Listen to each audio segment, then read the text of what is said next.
Bomb blast ಪ್ರಕರಣಕ್ಕೆ ಸಂಬಂಧಪಟ್ಟಂತೆ ಒಂದ್ ಕಡೆ ತನಿಖೆಯನ್ನ ಚುರುಕುಗೊಳಿಸಲಾಗಿದೆ, ಮತ್ತೊಂದು ಕಡೆ ಟೆಕ್ನಿಕಲ್ ಸಾಕ್ಷ್ಯಗಳನ್ನ ಕೂಡ ಕಲೆ ಹಾಕಲಾಗ್ತಾ ಇದೆ ಈ ಪ್ರಕರಣದಲ್ಲಿ ಅನ್ನೋದರ ಡೀಟೇಲ್ ಸಿಗ್ತಾ ಇದೆ. ರಾಮೇಶ್ವರಂ ಕೆಫೆಯ 20 ಕಿಲೋಮೀಟರ್ ವರೆಗಿನ ಸಿಸಿಟಿವಿಯ ಪರಿಶೀಲನೆ ಕೂಡ ಆಗ್ತಾ ಇದೆ ಅನ್ನೋದರ ಡೀಟೇಲ್ ಸಿಗ್ತಾ ಇದೆ. ಸುಮಾರು 700 ಸಿಸಿಟಿವಿ ಪರಿಶೀಲನೆ ಮಾಡ್ತಾ ಇದೆ ತಂಡಗಳು. ITPL, ಹೂಡಿ, ವೈಟ್ಫೀಲ್ಡ್, ಮಾರಥಹಳ್ಳಿ, ಅತ್ತಿಬೆಲೆ ಹತ್ತಿರದ ಮೆಟ್ರೋ ಸ್ಟೇಷನ್ಗಳನ್ನ ಪರಿಶೀಲನೆ ಮಾಡಲಾಗ್ತಾ ಇದೆ. ಯಾವ ಆಯಾಮದಲ್ಲಿ ಹುಡುಕಿದ್ರೂ ಕೂಡ ಸಿಗ್ತಾ ಇಲ್ಲ ಕ್ಲಾರಿಟಿ. 20 ಟೀಮ್ನಿಂದ ಬಾಂಬ್ ಬ್ಲಾಸ್ಟ್ ಕೇಸ್ನ ತನಿಖೆ ಚುರುಕುಗೊಳಿಸಲಾಗಿದೆ. ಇಲ್ಲಿ ತನಕ ಬಾಂಬರ್ ಪತ್ತೆಯಾಗಿಲ್ಲ, ಆತನ ಚಿಕ್ಕ ಸುಳಿವು ಕೂಡ ಅಧಿಕಾರಿಗಳಿಗೆ ಸಿಗ್ತಾ ಇಲ್ಲ. ದೊಡ್ಡ ಮಟ್ಟದ ಸವಾಲಾಗಿದೆ ಬಾಂಬರ್ ಪತ್ತೆ ಮಾಡೋದು ಅಧಿಕಾರಿಗಳಿಗೆ. ಕಾರಣ ಯಾವುದೇ ಸಿಸಿಟಿವಿ ದೃಶ್ಯಗಳನ್ನ ಗಮನಿಸಿದ್ರು ಕೂಡ ಅಷ್ಟು ಕ್ಲಾರಿಟಿ ಸಿಗ್ತಾ ಇಲ್ಲ ಅಧಿಕಾರಿಗಳಿಗೆ ಅನ್ನೋದು. ಹಾಗಾಗಿಯೇ ಬಾಂಬರ್ ಈ ಎಲ್ಲ ಪ್ಲಾನ್ ಅನ್ನ ಎಕ್ಸಿಕ್ಯೂಟ್ ಮಾಡೋಕ್ಕೂ ಮುನ್ನ ಎಲ್ಲೆಲ್ಲಿ ಸಿಸಿಟಿವಿ ಇದೆ, ಎಲ್ಲಿ ಓಡಾಡಿದ್ರೆ ಎಲ್ಲಿ ಸೆರೆ ಆಗ್ತಿದೆ, ಎಲ್ಲವನ್ನ ಕೂಡ ಪಕ್ಕಾ ಪ್ಲಾನ್ ಮಾಡಿ ಅದನ್ನ ಎಕ್ಸಿಕ್ಯೂಟ್ ಮಾಡಿದ್ದ. ಹಾಗಾಗಿ ಅಧಿಕಾರಿಗಳಿಗೆ ಈ ಪ್ರಕರಣವನ್ನ ಭೇದಿಸೋದು ದೊಡ್ಡ ಮಟ್ಟದ ಸವಾಲಾಗಿದೆ ಅನ್ನೋದು ಬಹಳ ಸ್ಪಷ್ಟವಾಗ್ತಾ ಇದೆ.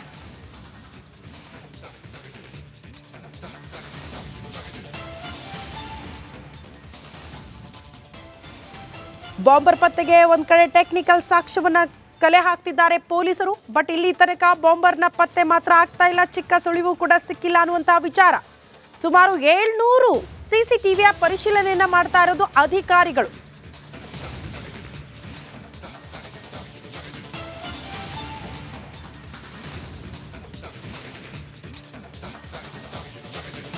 ರಾಮೇಶ್ವರ ಬ್ಲಾಸ್ಟ್ ಪ್ರಕರಣವನ್ನ ಈಗ ಸಿಸಿಬಿ ತನಿಖಾ ತಂಡ ತನಿಖೆಯನ್ನು ನಡೆಸ್ತಾ ಇದೆ. ಮತ್ತೊಂದು ಕಡೆ NIA ಕೂಡ ಕೇಸನ್ನು ರಿಜಿಸ್ಟರ್ ಮಾಡಿಕೊಂಡು NIA ಕೂಡ ಈಗ ಫೀಲ್ಡ್ಗೆ ಧುಮುಕ್ತಾ ಇದೆ.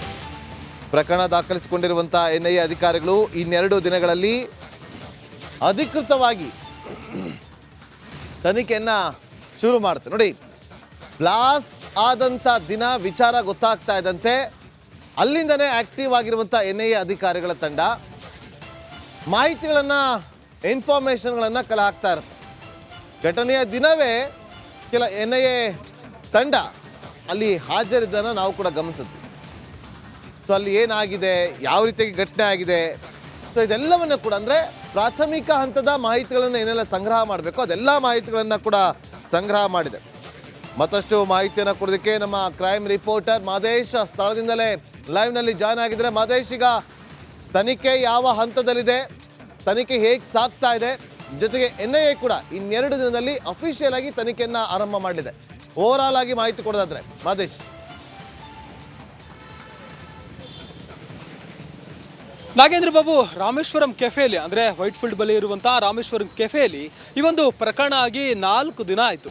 ಅಂದರೆ 1ನೇ ತಾರೀಕಿಗೆ ಒಂದು ಘಟನೆ ಆಗಿತ್ತು. ಅವತ್ತಿನಿಂದಲೂ ಕೂಡ ಸಿಸಿಬಿ ಅಧಿಕಾರಿಗಳು ಆರೋಪಿಯ ಪತ್ತೆಗೆ ಎಲ್ಲ ಆ್ಯಂಗಲ್ನಲ್ಲೂ ಕೂಡ ತನಿಖೆ ಮಾಡುವಂಥ ಕೆಲಸನ ಮಾಡ್ತಿದ್ದಾರೆ, ಹುಡುಕಾಟ ಮಾಡುವಂಥ ಕೆಲಸನ ಮಾಡ್ತಿದ್ದಾರೆ. ಆದರೂ ಕೂಡ ಇಲ್ಲಿವರೆಗೂ ಕೂಡ ಆರೋಪಿಯ ಬಗ್ಗೆ ಒಂದು ಕ್ಲಿಯರ್ ಪಿಕ್ಚರ್ ಇನ್ನೂ ಕೂಡ ಸಿಸಿಬಿ ಪೊಲೀಸರಿಗೆ ಸಿಕ್ಕಿಲ್ಲ. ಯಾಕಂದರೆ ಈ ಒಂದು ಕೇಸನ್ನು ಗಮನಿಸಿದಂಥ ಸಂದರ್ಭದಲ್ಲಿ, CCTV ಫುಟೇಜ್ಗಳನ್ನು ಗಮನಿಸಿದಂಥ ಸಂದರ್ಭದಲ್ಲಿ ಒಳಗಡೆ ರಾಮೇಶ್ವರಂ ಕೆಫೆಯಲ್ಲಿ ರೆಕಾರ್ಡ್ ಆಗಿರುವಂಥ ಎಲ್ಲ ವಿಜುವಲ್ಸ್ಗಳನ್ನು ಕೂಡ ಸಿಸಿಬಿ ಪೊಲೀಸರು ಕ್ಲಿಯರ್ ಕಟ್ ಆಗಿ ಗಮನಿಸಿದಾಗ ಆತನ ಚೆಹರೆ ಅಂದರೆ ಆತ ಓಡಾಡಿರೋ ಚಲನವಲನ ಗೊತ್ತಾಗಿದೆ. ಆದರೆ ಆತನ ಕ್ಲಿಯರ್ ಪಿಕ್ಚರ್ ಇನ್ನೂ ಕೂಡ ಪೊಲೀಸರಿಗೆ ಗೊತ್ತಾಗಿಲ್ಲ. ಯಾಕಂದರೆ ಆತ ಪ್ರೀ ಪ್ಲ್ಯಾಂಡ್ ಆಗಿ ಎಲ್ಲದಕ್ಕೂ ಕೂಡ ಸಜ್ಜು ಮಾಡಿಕೊಂಡಿದ್ದ.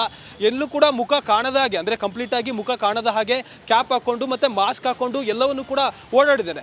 CCTVಯಲ್ಲಿ ಆತ ಈಗಾಗಲೇ ಪೊಲೀಸರು ಒಂದಷ್ಟು ಮಾಹಿತಿಗಳನ್ನು ನೀಡಿದಂತೆ ಆತ ರಾಮೇಶ್ವರಂ ಕೆಫೆಯಲ್ಲಿ ಅವತ್ತು ಇಡ್ಲಿ ತಿಂದು ಹೋದರೂ ಕೂಡ ಇಡ್ಲಿ ತಿನ್ನುವಂಥ ಸಂದರ್ಭದಲ್ಲಿ ಮಾಸ್ಕ್ ಮುಚ್ಚಿಕೊಂಡು ಒಂದೊಂದು ತುತ್ತು ಇಡುವಾಗಲೂ ಮಾಸ್ಕನ್ನು ಮುಚ್ಚಿಕೊಂಡು ಮತ್ತು ಆ ರೀತಿಯಾಗಿ ಎಲ್ಲೂ ಕೂಡ ಪೊಲೀಸರಿಗೆ ಕಾಣದ ರೀತಿಯಲ್ಲಿ ಎಲ್ಲವನ್ನು ಕೂಡ ಜಾಗೃತಿ ವಹಿಸಿದ್ದಾನೆ. ಜೊತೆಗೆ ಎಲ್ಲೇ ರಸ್ತೆಯಲ್ಲಿ ನಡ್ಕೊಂಡು ಹೋಗುವಂಥ ಸಂದರ್ಭದಲ್ಲೂ ಕೂಡ ಫುಟ್ಪಾತ್ ಮೇಲೆ ಹೋದರೆ ಪೊಲೀಸರಿಗೆ ಈಸಿಯಾಗಿ ಗುರುತು ಸಿಗ್ಬೋದು ಅನ್ನೋಂಥ ಕಾರಣಕ್ಕೆ ಆತ ರಸ್ತೆಯ ಮೇಲೆ ನಡ್ಕೊಂಡು ಹೋಗಿರುವಂಥ ವಿಚಾರಗಳು ಕೂಡ ಈಗಾಗಲೇ CCTV ಫುಟೇಜ್ ಪರಿಶೀಲನೆ ವೇಳೆ ಗೊತ್ತಾಗಿದೆ.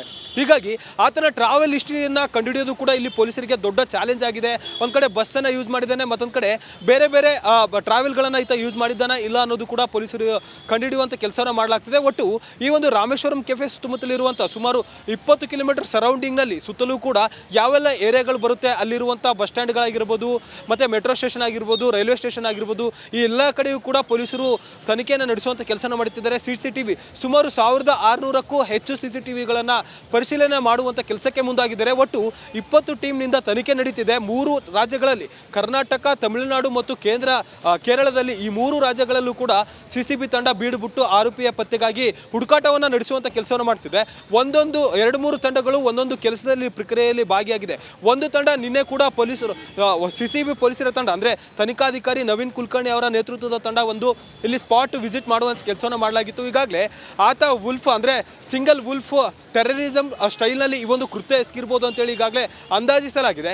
ಜೊತೆಗೆ ಈತನ ಪ್ರೀ ಪ್ಲಾನ್ ನೋಡಿ ಪೊಲೀಸರು ಕೂಡ ಈತ ಹೇಗೆಲ್ಲ ಇಲ್ಲಿ ರಿಕ್ಕಿ ಮಾಡಿರ್ಬೋದು ಅನ್ನೋದಕ್ಕೆ ಸಂಬಂಧಪಟ್ಟಂತೆ ಇಲ್ಲಿ ರಿವರ್ಸ್ ಇನ್ವೆಸ್ಟಿಗೇಷನ್ ಅನ್ನು ಕೂಡ CCB ಪೊಲೀಸರು ಮಾಡುವಂಥ ಕೆಲಸವನ್ನು ಮಾಡಿದ್ದಾರೆ. ಯಾಕಂದರೆ ಈ ಒಂದು ಪ್ಲಾನ್ ಅನ್ನು ನೋಡಿದ್ರೆ 1-2 ದಿನದ ಕೃತ್ಯ ಅಂತೂ ಇದಲ್ಲ. ಹೀಗಾಗಿ ಹಲವು ದಿನಗಳಿಂದಲೂ ಕೂಡ ಆತ ಈ ಏರಿಯಾದಲ್ಲಿ ಇದ್ದು ಇಲ್ಲಿ ಎಲ್ಲವನ್ನು ಕೂಡ ಓಡಾಡಿ ಯಾವ್ಯಾವ ಏರಿಯಾದಲ್ಲಿ ಏನೇನೆಲ್ಲ ಇರುತ್ತೆ, ಎಷ್ಟೊತ್ತಿಗೆ ಎಷ್ಟು ಜನ ಬರ್ತಾರೆ, ಏನು ಅನ್ನೋದಕ್ಕೆ ಸಂಬಂಧಪಟ್ಟಂತೆ ಎಲ್ಲವನ್ನು ಕೂಡ ರಿಕ್ಕಿ ಮಾಡಿದ್ದ ಅನ್ನೋದು ಮೇಲ್ನೋಟಕ್ಕೆ ಗೊತ್ತಾಗಿತ್ತು. ಹೀಗಾಗಿ ಅದನ್ನು ರಿವರ್ಸ್ ಇನ್ವೆಸ್ಟಿಗೇಷನ್ ಮಾಡ್ತಿದ್ದಾರೆ. ಮತ್ತೊಂದು ಕಡೆ FSL ಅನ್ನು ಫಾಲೋ ಅಪ್ ಮಾಡುವಂಥ ಕೆಲಸವನ್ನು ಮಾಡ್ತಿದ್ದಾರೆ. 20 ಮಾದರಿಯ FSL ಸ್ಯಾಂಪಲ್ಗಳನ್ನು ತೆಗೆದುಕೊಂಡು ಅಂದರೆ ಇಲ್ಲಿ ಘಟನೆಯಲ್ಲಿ ಏನೆಲ್ಲ ಸಿಕ್ಕಿತ್ತು, ಫಿಂಗರ್ ಪ್ರಿಂಟ್ ಆಗಿರ್ಬೋದು, ಬಾಂಬ್ ತಯಾರಿಕೆಯಲ್ಲಿ ಕಂಡು ಬಂದಂಥ ಒಂದಷ್ಟು ಬ್ಲಾಸ್ಟ್ ಆದಾಗ ಬಂದಿದ್ದಂಥ ಒಂದಷ್ಟು ಸ್ಯಾಂಪಲ್ಗಳನ್ನು ಈಗಾಗಲೇ FSL ಅಧಿಕಾರಿಗಳು ವಶಪಡಿಸಿಕೊಳ್ಳುವಂಥ ಕೆಲಸವನ್ನು ಮಾಡಿದ್ದಾರೆ. ಮತ್ತೊಂದು ಕಡೆ ಬೇರೆ ಬೇರೆ ರಾಮೇಶ್ವರಂ ಕೆಫೆಯಲ್ಲಿ ಕೂಡ ವಿಚಾರಣೆ ಮಾಡುವಂಥ ಕೆಲಸವನ್ನು ಮಾಡ್ತಿದ್ದಾರೆ. ಯಾಕಂದರೆ ಈತ ಬೇರೆ ಬೇರೆ ಕೆಫೆಯ ಬ್ರಾಂಚ್ಗಳಿಗೂ ಕೂಡ ಅಲ್ಲೂ ಕೂಡ ರಿಕ್ಕಿ ಮಾಡಿರುವಂಥ ಸಾಧ್ಯತೆ ಇರುತ್ತೆ, ಅಲ್ಲೂ ಕೂಡ ಓಡಾಡಿರುವಂಥ ಸಾಧ್ಯತೆ ಇರುತ್ತೆ. ಜೊತೆಗೆ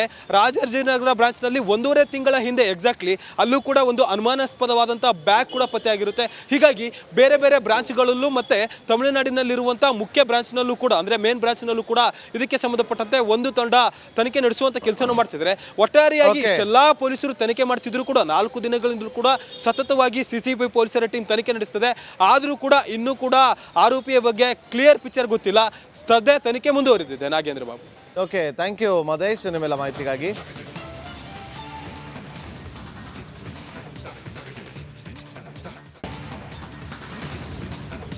ಈ ಬೆಂಗಳೂರಿನ ಬಾಂಬ್ ಬ್ಲಾಸ್ಟ್ ಪ್ರಕರಣ ಕಾಂಗ್ರೆಸ್ ನಾಯಕರಿಗೆ ಸಹಜವಾಗಿ ಟೆನ್ಷನ್ ತಂದಿಟ್ಟಿದೆ.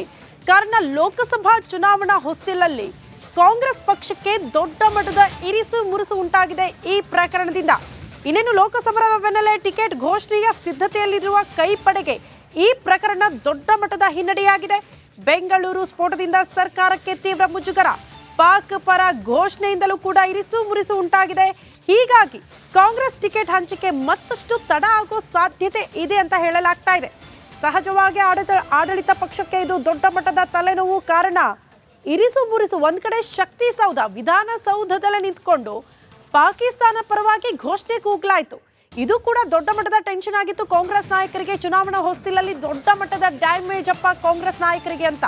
ಇದರ ಬೆನ್ನಿಗೆ ಬೆಂಗಳೂರಿನ ರಾಮೇಶ್ವರಂ ಕೆಫೆಯಲ್ಲೂ ಕೂಡ ಬಾಂಬ್ ಸ್ಫೋಟವಾಯಿತು.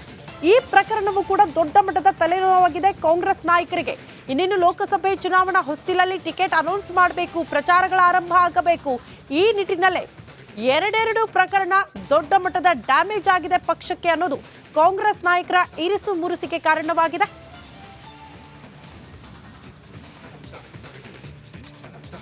ಈ ಬಗ್ಗೆ ಮತ್ತಷ್ಟು ಡೀಟೇಲ್ಸ್ ಅನ್ನ ಕೊಡ್ತಾ ಹೋಗ್ತಾರೆ ನಮ್ಮ ಪ್ರತಿನಿಧಿ ಬಸವರಾಜ್. ನೇರ ಸಂಪರ್ಕದಲ್ಲಿ ಜಾಯಿನ್ ಆಗ್ತಿದ್ದಾರೆ. ಬಸವರಾಜ್, ಸಹಜವಾಗಿ ಆಡಳಿತ ಪಕ್ಷಕ್ಕೆ ಇದು ದೊಡ್ಡ ಮಟ್ಟದ ತಲೆನೋವು, ಜೊತೆಗೆ ಹಿನ್ನಡೆ ಅಂತ ಕೂಡ ಹೇಳಬಹುದು. ಕಾರಣ ವಿಧಾನಸೌಧದ ಅಂದ್ರೆ ಶಕ್ತಿ ಸೌಧದಲ್ಲಿ ನಿಂತ್ಕೊಂಡು ಪಾಕಿಸ್ತಾನದ ಪರವಾಗಿ ಘೋಷಣೆ ಕೂಗ್ಲಾಯ್ತು. ಅದು ಕೂಡ ದೊಡ್ಡ ಮಟ್ಟದ ಡ್ಯಾಮೇಜ್ ಆಗಿತ್ತು ಕಾಂಗ್ರೆಸ್ಗೆ. ಇದರ ಬೆನ್ನಿಗೆ ಬಾಂಬ್ ಸ್ಫೋಟ, 2 ಡ್ಯಾಮೇಜ್.